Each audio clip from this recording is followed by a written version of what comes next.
Oh, well, yeah, on Sunday we did a tour of right around Highway 2 there where the floodings happened and spent some time with the landowners as well, right in the area to listen to their concerns. You know, it's good to see a long-term solution taking shape, especially for the ditch to take some of the water west. There was some requests they made about doing the same thing towards the east in a registered way so that the channel can't sort of be filled in over time. And I'm taking that back. That seems like a constructive suggestion. But people have been, I mean, there's a lot of acres of land that have now been unproductive for years, and so it's hurting some landowners, and we want to be sensitive to that, and also want to be a good partner with the RM on trying to find those long-term solutions rather than just a patchwork that might fix it for this particular wet year. You know, I think there's a process underway.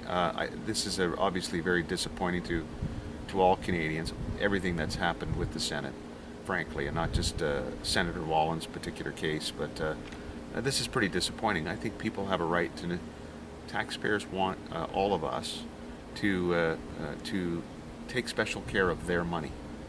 And we work hard to do that in our government. We want to be focused on the fact that this is not our money we're expending, it's someone else's, and they work very hard for it. And when other levels of government, or even if it happens at the provincial level, you know, it's not a good thing. We need to move quickly to make sure that there's accountability. I would also say this, our position now is that this Senate, this appointed body in 2013 is an anachronism, and we should abolish it.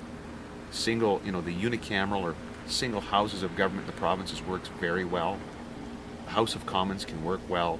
I don't think we need a group of unelected women and men appointed by whoever the Prime Minister happens to be with real power spending money without the accountability.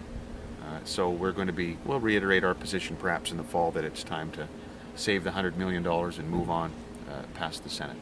Any plans to push it further than just within the province? We talked about that at the retreat in terms of a fall options. There's a number of them. We'll look at all the fall options for the Senate. We can pass a resolution here in our legislature. We can pass our own constitutional amendment. There's a likelihood we'll repeal the current legislation which we passed to elect nominees to the Senate since our positions changed. But you know, we've heard also support from Saskatchewan people that abolition is, you know, unfortunately probably the best solution now. Reform's not possible. So we want to be reflective of those views of Saskatchewan people in the fall sitting, and I think you'll see, I don't know about the specifics, but you're going to see some action.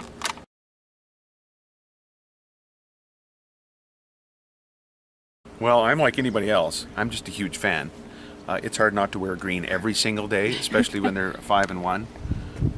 So it's kind of an exciting time to be a Rider fan. We'll all see what happens Saturday at 2 when they kick off against the Alouettes, but I got a pretty good feeling that the team's not going to be very pleased with losing in Calgary, and I think the folks at Mosaic Stadium are going to have some fun. Absolutely, we're hosting the Grey Cup, so I think we've actually passed a law to that effect.